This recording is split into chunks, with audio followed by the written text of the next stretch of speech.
তখনও ভাতের বিয়ে হয়নি, সবেমাত্র গায়ে হলুদ। আর সেই সুযোগে বানানো হলো বাসন্তী পোলাও। আসুন আমরাও বানাই। প্রথমে ১ কাপ গোবিন্দভোগ চাল নিয়ে ভালো করে গাটা ধুয়ে দিন। তারপর ওদের পুরো রাত ধরে শুকোতে দিয়ে ঘুমিয়ে পড়ুন। পরের দিন সকালে দেখুন চালগুলো আপনার মতোই ঝরঝরে হয়ে গেছে। এবার আদা বাটা আর হলুদ গুঁড়ো মিশিয়ে দিন। কিছুটা ঘিও যোগ করুন।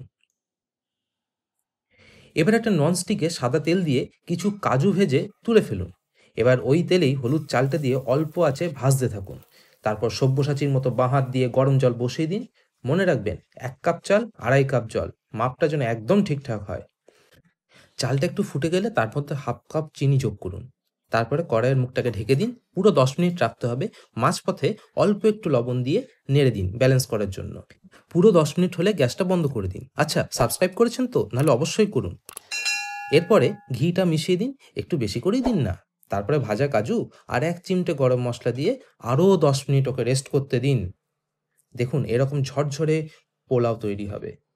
ব্যাস রেডি। এবার বাটিতে চেপে চুপে পুরো ইগলুর স্টাইলে পোলাও পরিবেশন করুন। ভাঙতেই ভালো লাগবে আর খেতে তো অবশ্যই।